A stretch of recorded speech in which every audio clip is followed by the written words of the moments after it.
Hi all. അപ്പോൾ നമ്മുടെ ഇന്നത്തെ ടോപ്പിക് എന്ന് പറയുന്നത് ഓസ്ട്രേലിയയിൽ തന്നെ വിക്ടോറിയ സ്റ്റേറ്റിൽ വരുന്ന ക്രാൻബേൺ എന്നൊരു സ്ഥലത്തിനെ കുറിച്ചുള്ള ഡീറ്റെയിൽസ് ആണ്.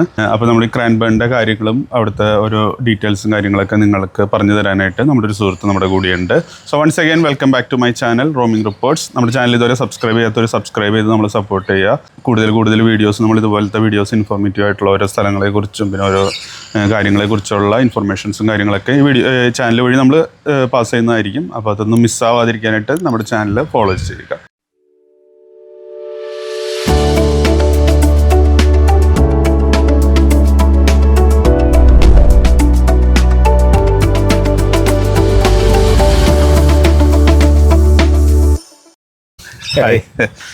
ജസ്റ്റ് നമ്മുടെ ഓഡിയൻസിന് വേണ്ടിയിട്ട് റോബിനെ കുറിച്ച് ഒരു ഇൻട്രൊഡക്ഷൻ ഒന്ന് ജസ്റ്റ് ഒന്ന് പറയാമോ? എൻ്റെ പേര് റോബിൻ. നാട്ടിൽ അങ്കമാലിയാണ്. ബാംഗ്ലൂർ നഴ്സിംഗ് കഴിഞ്ഞ് നാട്ടിൽ കുറച്ച് നാൾ വർക്ക് ചെയ്ത് 2017 ഓസ്ട്രേലിയയിൽ വന്നത്. ആദ്യം ഒരു കൺട്രി സൈഡിലായിരുന്നു. ഇവിടുന്ന് ഒരു 300 കിലോമീറ്റർ ദൂരമുള്ള 350 കിലോമീറ്റർ ദൂരമുള്ള ഒരു സ്ഥലത്തായിരുന്നു. വെറും 2000 പോപ്പുലേഷനുള്ള ഒരു സ്ഥലത്തായിരുന്നു. ഒരു 1.5 വർഷം അവിടെ ജോലി ചെയ്തു. അത് കഴിഞ്ഞ് PR ആയി കഴിഞ്ഞപ്പോൾ ഇങ്ങോട്ടേക്ക് മൂവ് ചെയ്തു. ഇത് ക്രാൻബേൺ ഇവിടേക്ക് മാറിയിട്ട് വന്നപ്പോൾ ലിൻഹസ്റ്റ് എന്നൊരു പറഞ്ഞൊരു സബർബിലായിരുന്നു. ഇവിടെ തൊട്ടടുത്ത സബർബ്. അവിടെ ആയിരുന്നു സിസ്റ്റർ താമസിച്ചിരുന്നത്. അത് കഴിഞ്ഞ് ഞാൻ വീട് വാങ്ങിച്ചപ്പോൾ ഇവിടെ വാങ്ങിച്ചു 2021 വാങ്ങിച്ചു. അപ്പോൾ ഇങ്ങോട്ടേക്ക് മൂവ് ചെയ്തു. വർക്ക് ചെയ്യുന്നത് മൊണാഷ് ഹെൽത്ത് KC ഹോസ്പിറ്റൽ. ഞാൻ കൺട്രി സൈഡിൽ നിന്ന് മൂവ് ചെയ്തപ്പോൾ തന്നെ മൊണാഷിലേക്ക് തന്നെയാണ് മാറിയത്. ഞാൻ ആദ്യം കിങ്സ്റ്റൺ സെൻറ്ററിലായിരുന്നു. അപ്പോൾ കുറച്ചുകൂടിയും അടുത്തോട്ട് കിങ്സ്റ്റൺ ഒരു ഹാഫ് ആൻ അവർ ഡിസ്റ്റൻസ് ഉണ്ട്. അപ്പോൾ ഒന്നുകൂടി ഒക്കെ അടുത്തേക്ക് എന്നുള്ളൊരു ഇതിലാണ് KCയിലോട്ട് മാറിയത്. ലൈക്ക് റോബിൻ ഇതിനു മുന്നേ വേറെ ഗൾഫ് കൺട്രീസിൽ അങ്ങനെ എന്തെങ്കിലും വർക്ക് ചെയ്തിട്ടുണ്ടോ? ഞാൻ വേറെ എവിടെയും പോയിട്ടില്ല. ഡയറക്റ്റ് ഇന്ത്യയിൽ നിന്ന് ഡയറക്റ്റ് ഇവിടേക്കാണ്. അതും ഫുള്ള് അങ്ങനെ തന്നെയായിരുന്നു ഒരു പ്ലാൻ? അങ്ങനെയൊന്നും അല്ലായിരുന്നു. കുവൈറ്റിനൊക്കെ പോകാനൊക്കെയായിട്ട് കുറേ ട്രൈ ചെയ്തു. നമ്മുടെ ഭാഗ്യം കൂടുതലായതുകൊണ്ട് വിസ വന്നില്ല. ഇവൻ പോയ സമയത്ത് തന്നെ ഞാനും കുവൈറ്റിന് കുറേ ട്രൈ ചെയ്ത് ഇരുന്നാണ്. പക്ഷെ വന്നില്ല. നമ്മുടെ ലക്ക് ഇവിടേക്കായിരുന്നു. അവിടെ വന്നു. റോബിൻ എൻ്റെ ക്ലാസ്മേറ്റ് ആണ്. അപ്പോൾ റോബിനാണ് എന്നെ ശരിക്കും, ഞാൻ കുവൈറ്റിലുള്ളപ്പോൾ റോബിൻ ഓസ്ട്രേലിയക്ക് മൂവ് ചെയ്ത് കഴിഞ്ഞപ്പോൾ റോബിനാണ് എന്നെ ഓസ്ട്രേലിയക്ക് വാടാ എന്ന് പറഞ്ഞിട്ട് എനിക്കൊരു പ്രചോദനം തന്നത്. അറ്റ് ലാസ്റ്റ് ഞാനും ഓസ്ട്രേലിയയിലെത്തി. റോബിൻ എന്തുകൊണ്ട് ക്രാൻബേൺ ചൂസ് ചെയ്തു സെറ്റിൽ ആവാനായിട്ട്? 3 പേരും ഇവിടെ തന്നെയാണ്. ഞാനും അനിയനും 3 പേരും ഓസ്ട്രേലിയയിൽ തന്നെയാണ്. ഞങ്ങൾ 3 പേരും വിക്ടോറിയയിൽ ഇവിടെ അടുത്ത് തന്നെയാണ്. അപ്പോൾ ആദ്യം ഞങ്ങളുടെ മെയിനായിട്ടുള്ളൊരു ഇതെന്ന് പറഞ്ഞു കഴിഞ്ഞാൽ അനിയത്തി ലിൻഹസ്റ്റിലായിരുന്നു. അപ്പോൾ അതിനടുത്ത് തന്നെയുള്ള ഒരു സബർബ് എന്നുള്ള രീതിയിലാണ് ഇങ്ങോട്ടേക്ക് നോക്കിയത്. ലിൻഹസ്റ്റ് കുറച്ച് ഓവർ പ്രൈസ്ഡ് ആണ്. ഓവർ പ്രൈസ്ഡ് എന്ന് പറയാൻ പറ്റില്ല. അവിടുത്തെ ഫെസിലിറ്റീസ് വെച്ചിട്ട് കുറച്ച് നമ്മുടെ ചിലപ്പോൾ കയ്യിൽ ഒതുങ്ങില്ല. അപ്പോൾ കുറച്ചുകൂടി അഫോർഡബിൾ ആയിട്ടുള്ള പ്രൈസിങ് ഇവിടെയായിരുന്നു. പിന്നെ തൊട്ടടുത്ത് തന്നെയാണ് സിസ്റ്റർ വീട്, തൊട്ടടുത്ത് തന്നെയാണ്. അപ്പോൾ അതാണ് മെയിനായിട്ട് ഇങ്ങോട്ടേക്ക് ചൂസ് ചെയ്യാനുള്ള മെയിനായിട്ടുള്ള കാരണം. ഇതിപ്പോൾ അറിയപ്പെടുന്നത് ഇത് സൗത്ത് ഈസ്റ്റ് സൈഡ്, മെൽബണിന്റെ സൗത്ത് ഈസ്റ്റ് സൈഡ് എന്നാണ് അറിയപ്പെടുന്നത്. അപ്പോൾ ഇവിടുത്തെ ക്ലൈമറ്റും കാര്യങ്ങളൊക്കെ എങ്ങനെയാണ്? ക്ലൈമറ്റ് വിക്ടോറിയയിലെ ക്ലൈമറ്റ് തന്നെ, ഒന്നും പ്രഡിക്റ്റ് ചെയ്യാൻ പറ്റില്ല. പിന്നെ മെയിനായിട്ട് ഇതിപ്പോൾ വിന്റർ സീസൺ ആണ്. ഇപ്പോൾ ഓഗസ്റ്റ് അവസാനം വരെ ഇങ്ങനെ ആയിരിക്കും. അത് കഴിഞ്ഞ് പതുക്കെ സ്പ്രിങ്ങിലോട്ട് പോകും. പിന്നെ പതുക്കെ സമ്മർ. അങ്ങനെ ഹാപ്പിയാണോ ഇവിടുത്തെ ക്ലൈമറ്റും കാര്യങ്ങളും? ഹാപ്പിയാണ്. ഇടയ്ക്കൊരു ഹേ ഫീവറിൻ്റെ കുറച്ച് ഇഷ്യൂസ് ഒഴിച്ചു കഴിഞ്ഞാൽ നമ്മൾ ഹാപ്പിയാണ്. അല്ലാണ്ട് വേറെ നമുക്ക് അതെങ്ങനെ ഹേ ഫീവറിനെ കുറിച്ച് പറഞ്ഞപ്പോഴാണ് ലൈക്ക് ഇങ്ങനെ വിക്ടോറിയ സ്റ്റേറ്റിലാണോ മെയിനായിട്ട് ഹേ ഫീവറിൻ്റെ ഇഷ്യൂസ്? എല്ലായിടത്തും ഹേ ഫീവറിൻ്റെ ഇഷ്യൂസ് ഉണ്ട്. പക്ഷെ വിക്ടോറിയയിൽ പൊതുവെ കുറച്ചുകൂടി കൂടുതലാണെന്നാണ്. എന്താണ് അതിൻ്റെ ലൈക്ക് എന്ത് ഇഷ്യൂസ് ആണ്? പോളൻസ് ആണ് മെയിനായിട്ടുള്ള ഒരു ഇത്. ചിലവർ അതിൻ്റെ പേരിൽ ഇവിടെ നിന്ന് മൂവ് ചെയ്ത ആൾക്കാരൊക്കെ ഉണ്ട്. പറ്റാത്തതുകൊണ്ട് അത്രയും അലർജി ഉള്ളവർക്കും ചിലപ്പോൾ അത് ആസ്മാറ്റിക് ഉള്ളവർക്കൊന്നും പ്രശ്നമില്ല.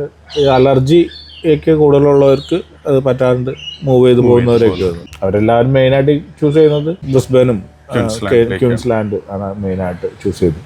അപ്പോൾ അടുത്തതെന്ന് പറഞ്ഞാൽ ഇപ്പോൾ ലൈക്ക് എല്ലാവരും ആഗ്രഹിക്കുന്ന ഒരു കാര്യമാണ് ഇവിടെ ഓസ്ട്രേലിയയിൽ ഇപ്പോൾ ഈ ഒരു ഏരിയയിലോട്ട് ക്രാൻബേണിൽ വന്നാൽ ഇവിടുത്തെ ഇന്ത്യൻ കമ്മ്യൂണിറ്റിനെ കുറിച്ച് എന്താ അഭിപ്രായം? ഇവിടെ ഇന്ത്യൻ കമ്മ്യൂണിറ്റി എന്ന് പറഞ്ഞു കഴിയുമ്പോൾ ഈ ഒരു സ്ട്രീറ്റ് തന്നെ നോക്കിക്കഴിഞ്ഞാൽ ഏറ്റവും കൂടുതൽ ഇന്ത്യൻ കമ്മ്യൂണിറ്റിയാണ്. കൂടുതൽ പഞ്ചാബീസ് ഉണ്ട്, മലയാളീസ് ഉണ്ട്.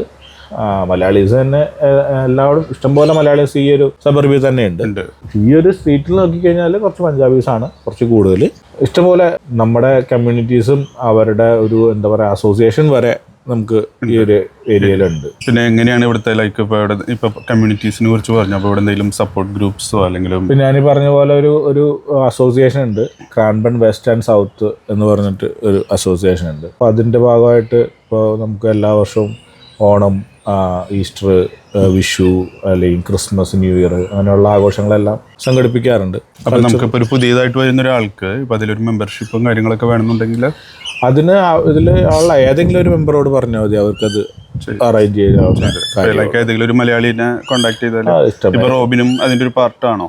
ഞാനും ആക്റ്റീവായിട്ടുള്ള ഒരു മെമ്പർ ഒന്നും അല്ലെങ്കിലും മെമ്പർ ഉള്ളതാണ്. നമ്മുടെ ഗ്രൂപ്പും കാര്യങ്ങളെല്ലാം ഉണ്ട്, അതിനകത്തെല്ലാം ഇതും വരുന്നതാണ്. പിന്നെ ഇപ്പോൾ ഇവിടെ ഞാനിപ്പോൾ കേട്ടായിരുന്നു ലൈക്ക് നെക്സ്റ്റ് സാറ്റർഡേ ഇവിടുത്തെ ഒരു പുതിയൊരു പള്ളിയുടെ ഇനോഗ്രേഷൻ എന്നുള്ള രീതിയിൽ. അതെ, നമ്മുടെ സീറോ മലബാർ സഭയുടെ സൗത്ത് ഈസ്റ്റ് ഇടവക സെൻറ്റ് തോമസ് പാരിഷ്, അത് നമ്മുടെ പുതിയ പള്ളി പണിത് നമ്മൾ അങ്ങോട്ടേക്ക് മാറുകയാണ്. അപ്പോൾ ഈ പള്ളി കൂടാതെ ഇവിടെ ലൈക്ക് അമ്പലങ്ങളോ മുസ്ലിം പള്ളികളോ അങ്ങനെ മുസ്ലിം പള്ളികൾ പൊതുവെ ഇല്ല എന്ന് തന്നെ പറയേണ്ടി വരും. പിന്നെ മുസ്ലിം കമ്മ്യൂണിറ്റീസിൻ്റെ ഒരു ഇത് കണ്ടിരിക്കുന്നത് ഡാൻഡിനോങ് ഏരിയയിലൊരു സൺഡേസിലൊരു ഗ്യാതറിങ് കണ്ടിട്ടുണ്ട്. അമ്പലം എന്ന് പറഞ്ഞു കഴിയുമ്പോൾ ഇവിടെ തൊട്ടടുത്ത് തന്നെ കാരൻ ടൗൺസിൽ ഒരു അമ്പലമുണ്ട്. പിന്നെ യാക്കോബിറ്റ് പള്ളിയാണെന്നുണ്ടെങ്കിൽ ഇതേ സബർബിൽ തന്നെ തൊട്ടപ്പുറത്തെ സ്റ്റേറ്റിൽ ഒരു യാക്കോബിറ്റ് പള്ളിയുണ്ട്. പിന്നെ ഒരു ഓർത്തഡോക്സ് പള്ളി BFOൻ്റെ ഭാഗത്തായിട്ട് ഒരു പള്ളിയും കൂടി. എനിക്ക് ഞാൻ കഴിഞ്ഞ ദിവസം ഫ്രാങ്ക്സ്റ്റണിൽ പോയപ്പോൾ അവിടെയും ഒരു ഓർത്തഡോക്സ് എന്തോ പള്ളി ഉണ്ടെന്ന് പറയുന്നുണ്ടായിരുന്നു. നമുക്ക് ഇനിയിപ്പോൾ ഇന്ത്യൻ ഗ്രോസറീസും കാര്യങ്ങളൊക്കെ കിട്ടുവാനായിട്ട് എങ്ങനെയാണ് ഇവിടെ അത്യാവശ്യം എല്ലാ സബർബിലും ഉണ്ട് നമുക്ക് ഈ ഷോപ്സും കാര്യങ്ങളും, ഷോപ്പിംഗ് സെൻറ്റേഴ്സ്. എല്ലാ ഷോപ്പിംഗ് സെൻറ്റേഴ്സിലും ഒരു ഇന്ത്യൻ ഗ്രോസറി ഷോപ്പ് അത്യാവശ്യം ഉണ്ട്. ഇപ്പോൾ നമ്മുടെ ഇതിൽ തന്നെയാണെങ്കിലും തൊട്ടടുത്തൊരു വൂളീസ് ഉണ്ട്, അതിൻ്റെ ഷോപ്പിംഗ് സെൻറ്റർ തൊട്ടടുത്ത് തന്നെ ഒരു പഞ്ചാബി ഒരു ഷോപ്പുണ്ട്. ഇവിടെയാണെങ്കിലും ഒരു ഷോപ്പുണ്ട്. ഇവിടെ ഒരു റെസ്റ്റോറൻ്റാണ് മെയിനായിട്ടുള്ളത് ഈ ഒരു എസ്റ്റേറ്റിലുള്ളതിൽ. ഒരു 2 മലയാളീസിൻ്റെ ഷോപ്പ് നിയർ ബൈ ഉണ്ട്. ഒരെണ്ണം ക്രാൻബൺ നോർത്തിലായിട്ട് വരും, കിരണ സ്റ്റോഴ്സ് എന്ന് പറഞ്ഞിട്ട്. പിന്നെ ഒരെണ്ണം ഫ്രാങ്ക്സ്റ്റൺ ഏരിയയിൽ വരുന്നുണ്ട്, ഫ്രാങ്ക്സ്റ്റൺ സ്പൈസസ് എന്ന് പറഞ്ഞിട്ട്. പിന്നെ അടുത്തായിട്ട് അറിയാനായിട്ടുള്ളതാണ് ഇപ്പോൾ ലൈക്ക് ഒരു ഇന്ത്യൻ കമ്മ്യൂണിറ്റി അങ്ങനെ അല്ലെങ്കിൽ ആരാണെങ്കിലും ഇപ്പോൾ ഈ ഒരു ക്രാൻബേൺ ഏരിയയിലേക്ക് മൂവ് ചെയ്യുകയാണെങ്കിൽ ഇവിടെ ഒരു ഹൗസ് ഒക്കെ കിട്ടാൻ റെൻ്റൊക്കെ എത്ര വരുന്നു, പിന്നെ ഹൗസ് കിട്ടാൻ ഈസിയാണോ, അതിനെന്തെങ്കിലും സപ്പോർട്ട് ഗ്രൂപ്പ്സ് അങ്ങനെ എന്തെങ്കിലും കാര്യങ്ങളൊക്കെ? ഞാനിപ്പോൾ റീസെൻ്റായിട്ട് ഞാനൊന്ന് റിയൽ എസ്റ്റേറ്റിൽ സെർച്ച് ചെയ്തപ്പോൾ കണ്ടത് വീടുകളെല്ലാം ഇഷ്ടംപോലെ നമുക്ക് റെൻറ്റിന് അവൈലബിൾ ആണ്. ഒരു 3 ബെഡ്റൂം ഹൗസ് ഒക്കെ ആണെന്നുണ്ടെങ്കിൽ ഒരു 550 to 600 3 ബെഡ്റൂം ഹൗസിന് റെന്റ് വരുന്നുണ്ട് വീക്ക്ലി വരുന്നുണ്ട്. അത് 4 ബെഡ്റൂം ആണെന്നുണ്ടെങ്കിൽ 600+ പോകും. അത് 700+ മുകളിലുള്ള വീടുകളും അവൈലബിൾ ആയിട്ടുണ്ട്. ഇപ്പൊ ഈ ഒരു ഏരിയ കാണുമ്പോൾ തന്നെയാണ് നല്ല പക്കാ റെസിഡൻഷ്യൽ ആയിട്ടുള്ള ഇതൊരു ഏരിയ ആണ്. ഈ ഒരു എസ്റ്റേറ്റ് എന്ന് പറഞ്ഞു കഴിഞ്ഞാൽ ഒരു കമ്പാരിറ്റീവ്ലി ന്യൂ എസ്റ്റേറ്റ് ആണ്. ഒരു 2015 ബിൽറ്റ് ആയിട്ടുള്ള വീടുകളാണ് ഒരു ഓൾമോസ്റ്റ് എല്ലാ വീടുകളും ഈ ഏരിയയിലുള്ളത്. എന്തെങ്കിലും ക്രൈം ഇഷ്യൂസ് അങ്ങനെ എന്തെങ്കിലും കാര്യങ്ങൾ? ക്രൈം ഇഷ്യൂസ് ഇപ്പോൾ എല്ലാവിടെയും ക്രൈം ഇഷ്യൂസ് ഉള്ള പോലെ ഇവിടെയും ക്രൈം ഇഷ്യൂസ് ഉണ്ട്. അത് തൊട്ടടുത്ത് തന്നെ നമുക്ക് പോലീസ് സ്റ്റേഷൻ ഉണ്ട്. അപ്പോൾ നമ്മുടെ പോലീസ് സ്റ്റേഷൻ സെൻട്രൽ ക്രാൻബേണിലാണ്. നമുക്ക് തൊട്ടടുത്ത് തന്നെ ഉള്ളതുകൊണ്ട് ആക്സസിബിൾ ആണ് പോലീസ് സ്റ്റേഷൻസ്. അതുകൊണ്ട് നമുക്ക് അത്ര വലിയ പ്രശ്നമില്ല. എന്നാലും വിക്ടോറിയയിൽ പൊതുവെ ഈയിടെയായിട്ട് ക്രൈം ഇഷ്യൂസ് കുറച്ച് കൂടുതലാണെന്ന് പറഞ്ഞു കേൾക്കുന്നു. അതുപോലെയുള്ള പ്രശ്നങ്ങൾ ഇവിടെയുണ്ട്. ഒരു വീടൊക്കെ വാങ്ങാനാണെങ്കിലൊക്കെ ഏകദേശം എത്ര വരും റേഞ്ച്? വാങ്ങാനാണെന്നുണ്ടെങ്കിൽ ഇപ്പോൾ പ്രൈസ് റേറ്റ് കുറച്ച് കൂടിക്കൊണ്ടിരിക്കുന്ന സമയമാണെന്നാണ് മനസ്സിലാക്കുന്നത്. കാരണം അനിയൻ ഈയിടെ ഒരു വീട് വാങ്ങിച്ചിരുന്നു. അവന് ഇവിടുന്ന് ഒരു 100 മീറ്റർ അപ്പുറമാണ് വീട് വാങ്ങിച്ചിരിക്കുന്നത്. അതൊരു 4 ബെഡ്റൂം ഹൗസാണ്. അതിന് നമുക്ക് ഒരു $900,000 നമുക്കായത്. അത് അതിൻ്റെ ഒരു റേഞ്ചിലുള്ള വീടുകളുടെ ഒരു മാക്സിമം പ്രൈസ് റേഞ്ചായിട്ടാണ് എനിക്ക് തോന്നിയിരിക്കുന്നത്. അത് അത്യാവശ്യം ലാൻഡുള്ള വീടായതുകൊണ്ടാണ് നമുക്ക് ഒരു 571 ലാൻഡ് ഉണ്ട് നമുക്കതിന്. അപ്പോൾ അതുകൊണ്ടാണ് അത്രയും ഒരു ഇത് വന്നത്. അല്ലെങ്കിൽ ഒരു 3 ബെഡ്റൂം ഹൗസ് ആണെന്നുണ്ടെങ്കിൽ ഒരു 750 മുതൽ സ്റ്റാർട്ട് ചെയ്യും. 4 ബെഡ്റൂം ആണെന്നുണ്ടെങ്കിൽ ഒരു 820-830+ പോകുന്നു തോന്നുന്നു. പിന്നെ അതുപോലെ തന്നെ ഇപ്പോൾ ഒരു ഫാമിലി പുതിയതായിട്ട് ഇപ്പോൾ ക്രാൻബണിക്ക് മൂവ് ചെയ്യുകയാണ്. ഇപ്പോൾ അവരുടെ ഡിപ്പെൻഡൻസിന് ചിലപ്പോൾ ഒരു ജോബൊന്നും കിട്ടിയിട്ടുണ്ടാവില്ല. അപ്പോൾ ഇവിടെ വന്നു കഴിഞ്ഞാൽ എന്തെങ്കിലും ഓപ്ഷൻസ് ഈസിലി അവൈലബിൾ ആണോ അതോ ടാസ്ക് ആണോ? ഈസിലി അവൈലബിൾ ആണെന്ന് വെച്ച് കഴിഞ്ഞാൽ ഡിപ്പെൻസ് അപ്പോൾ അവരുടെ ഒരു ക്വാളിഫിക്കേഷൻ. ഇപ്പോൾ അവരെന്തെങ്കിലും തരത്തിലുള്ള ഒരു കോഴ്സോ ഒരു സപ്പോർട്ട് വർക്കർ കോഴ്സോ അങ്ങനെയുള്ള എന്തെങ്കിലുമൊക്കെ സാധനങ്ങളൊക്കെ ചെയ്തിട്ടുണ്ടെന്നുണ്ടെങ്കിൽ ഇവിടെ ഒരുപാട് മലയാളീസിന് തന്നെ ഈ ഒരു എസ്റ്റേറ്റിൽ തന്നെ എൻ്റെ അറിവിൽ ഒരു 2-3 പേർക്ക് തന്നെ അവർ നടത്തുന്ന ഹോംസും അവർ നടത്തുന്ന NDAS ഇതുണ്ട്. അപ്പോൾ നമ്മുടെ കുറച്ച് ഫ്രണ്ട്സൊക്കെ അതിൽ ജോലി ചെയ്യുന്നവരൊക്കെ ആയിട്ട് ഉണ്ട്. അതൊരു ഓപ്ഷൻ ആയിരിക്കും. പിന്നുള്ള ഓപ്ഷൻ എന്ന് പറഞ്ഞു കഴിഞ്ഞാൽ ഊബർ ഓടാനായിട്ട് കുറച്ച് ലൈസൻസ് ഇത്ര കാലം ആയിരിക്കണം, പിന്നെ വണ്ടി പുതിയതായിരിക്കണം, അങ്ങനെ കുറച്ച് കണ്ടീഷൻസും കാര്യങ്ങളൊക്കെ ഉണ്ട്. അപ്പോൾ അത് ഊബർ ഡ്രൈവിങ്ങിന് ആ ഒരു ഇത് ബാധകമാണ്. അല്ലെങ്കിൽ പിന്നെ ഊബർ ഈറ്റ്സ് നോക്കാവുന്ന ഓപ്ഷനാണ്. പിന്നെ ഇതിന് തൊട്ടടുത്ത് കുറച്ച് ഇൻഡസ്ട്രിയൽ ഏരിയാസൊക്കെ ഉണ്ട്. അപ്പോൾ അവിടെ ഇഷ്ടംപോലെ ജോലികളും കാര്യങ്ങളൊക്കെ കിട്ടും. പിന്നെ പുതിയതായിട്ട് ഇപ്പോൾ ഒരുപാട് വെയർ ഹൗസുകൾ ക്രാൻബൺ വെസ്റ്റിൽ തന്നെ ആയിട്ട് വരുന്നുണ്ട്. അപ്പോൾ അതൊരു പുതിയ ഓപ്പർച്യൂണിറ്റി ആയിട്ടാണ് എനിക്ക് തോന്നുന്നത്. അതിനകത്തൊരു ആമസോണിൻ്റെ തന്നെ ഒരു വെയർ ഹൗസ് വരുന്നുണ്ട്. പിന്നെ തൊട്ടടുത്ത് തന്നെ ഡാൻഡിനോങ് സൗത്തിലൊരു വൂൾവർത്തിൻ്റെ ഒരു ഡിസ്ട്രിബ്യൂഷൻ സെൻറ്റർ ഉണ്ട്. അങ്ങനെ ഒരുപാട് ഓപ്ഷൻസ് ഈ ഏരിയയിൽ ആയിട്ട് അവൈലബിൾ ആണ്. ഇപ്പോൾ ലൈക്ക് ഇപ്പോൾ ക്രാൻബേൺ ഏരിയയിൽ ഇപ്പോൾ താമസിക്കുന്ന ഇപ്പോൾ ലൈക്ക് ഇന്ത്യൻസ് ആണെങ്കിലും ആളുകൾ നോക്കുമ്പോൾ കൂടുതലും ഏതൊക്കെ ഹോസ്പിറ്റലിൽ വർക്ക് ചെയ്യുന്നവരായിരിക്കും? മെയിനായിട്ട് ഇവിടെ അടുത്തുള്ള പബ്ലിക് ഹോസ്പിറ്റൽ എന്ന് പറഞ്ഞു കഴിഞ്ഞാൽ പെനിൻസുല ഹെൽത്തും മൊണാഷ് ഹെൽത്തും ആണ്. അപ്പോൾ മൊണാഷ് ഹെൽത്തിൻ്റെ തന്നെ KC ഹോസ്പിറ്റലും പിന്നെ ഡാൻഡിനോങ് ഹോസ്പിറ്റലും ഇവിടുന്ന് ഒരു 20 മിനിറ്റ്സ് ഡ്രൈവിലാണ് അതുള്ളത്. അതുപോലെ തന്നെ ഒരു 20 മിനിറ്റ്സിലാണ് ഫ്രാങ്ക്സ്റ്റൺ ഹോസ്പിറ്റലും ഉള്ളത്. പ്രൈവറ്റ് ഹോസ്പിറ്റൽസ് ആയിട്ട് ഇഷ്ടംപോലെ ഉണ്ട്. ഇപ്പോൾ KC ഹോസ്പിറ്റലിൻ്റെ ഫ്രണ്ടിൽ തന്നെയായിട്ട് സെൻറ്റ് ജോൺ ഓഫ് ഗോഡ് ഉണ്ട്. പിന്നെ അവരുടെ ഒരു റീഹാബ് സെൻറ്റർ ഫ്രാങ്ക്സ്റ്റൺ ഏരിയയിലുണ്ട്. ഫ്രാങ്ക്സ്റ്റണിലോട്ട് പോയി കഴിഞ്ഞാൽ പെനിൻസുല പ്രൈവറ്റ് ഉണ്ട്, ഫ്രാങ്ക്സ്റ്റൺ പ്രൈവറ്റ് ഉണ്ട്. അങ്ങനെ ഒരുപാട് ഓപ്ഷൻസ് നമുക്ക് അവൈലബിൾ ആണ്. പിന്നെ പെനിൻസുല ഹെൽത്തിൻ്റെ തന്നെ ഗോൾഫ് ലിങ്ക് റോഡ് കുറച്ച് ദൂരം ഉണ്ടെങ്കിലും മോർണിംഗ്ടൺ പെനിൻസുല അങ്ങനെ ഒരുപാട് ഓപ്ഷൻസ് ഈ ഏരിയയിലായിട്ട് നമുക്ക് ജോലി സാധ്യതകളുണ്ട്. ഓക്കെ. പിന്നെ ഇപ്പോൾ നിങ്ങൾ നാട്ടിലോട്ടൊക്കെ ലീവിനൊക്കെ പോവുകയാണെങ്കിൽ ഇപ്പം നിയറസ്റ്റ് എയർപോർട്ട് എന്ന് പറയുമ്പോൾ ഏതാണ്? എയർപോർട്ട് എന്ന് പറഞ്ഞാൽ മെൽബൺ എയർപോർട്ട് തന്നെയാണ്. ഓക്കെ. ഇവിടുന്ന് അവിടേക്ക് ഒരു മണിക്കൂർ ഒരു 10 minute maximum. 1 hour 10 minutes.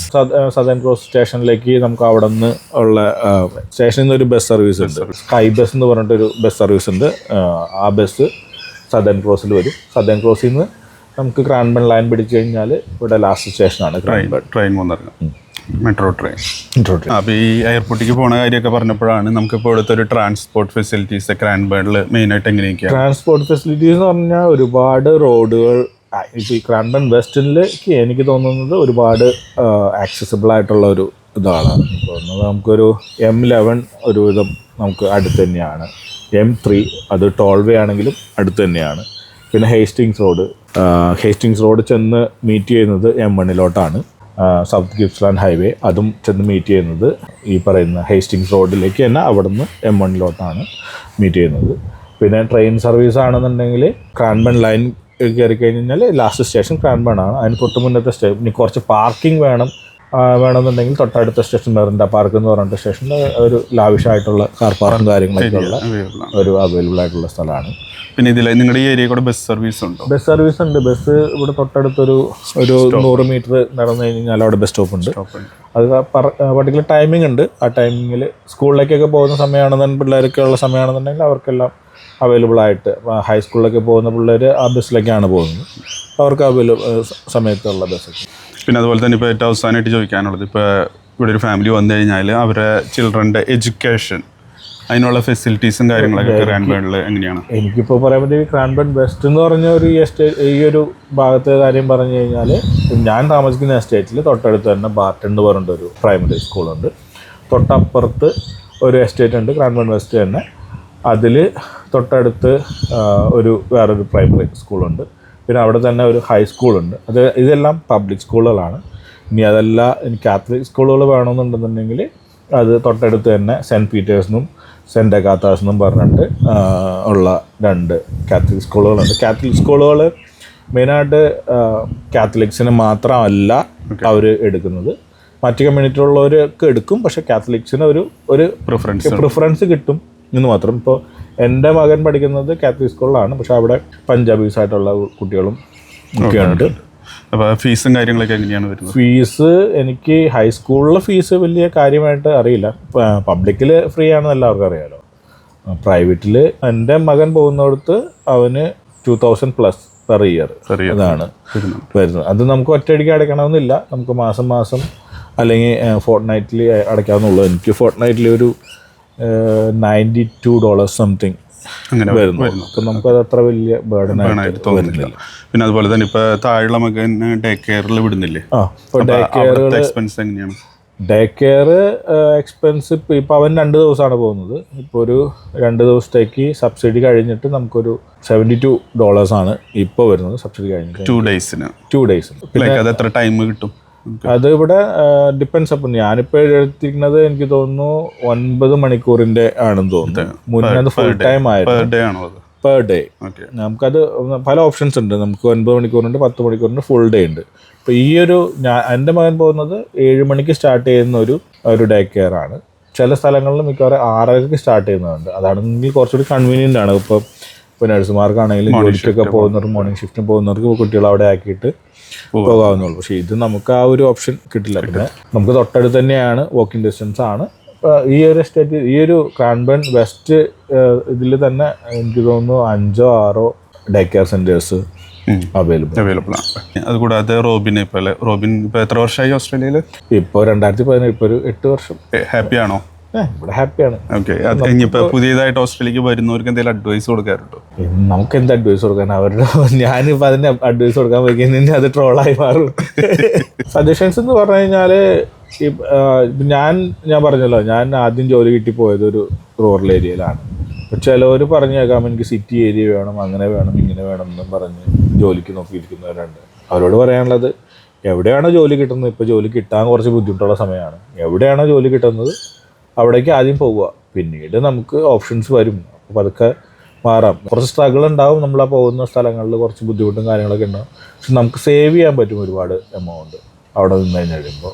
Rent വയസ്സായാലും നമുക്ക് കുറച്ച് കാശ് സേവ് ചെയ്യാൻ പറ്റും. ഞാൻ ആ ഒരു സേവിങ്സിലാണ് ഞാൻ സ്റ്റാർട്ട് ചെയ്തത്. എൻ്റെ ഫസ്റ്റ് ഓവർസീസ് കൺട്രിയാണ് ഓസ്ട്രേലിയ. ഞാൻ അവിടെ നിന്നാണ് എൻ്റെ ഏണിങ് സ്റ്റാർട്ട് ചെയ്തത്. അവിടെ ഞാൻ 1.5 വർഷം നിന്നുള്ളെങ്കിലും അവിടെ നിന്ന് അത്യാവശ്യം നമുക്കൊരു നല്ല സേവിങ്സ് ആയിട്ടാണ് ഞാൻ ഇങ്ങോട്ടേക്ക് വന്നത്. അപ്പോൾ എനിക്ക് വീട് വാങ്ങാനും എല്ലാ കാര്യങ്ങൾക്കും ഞാൻ 2018 എനിക്ക് ജോലി കിട്ടുന്നത്. ഞാൻ വീട് വാങ്ങിച്ചു 2021 ഞാൻ വീട് വാങ്ങിച്ചു.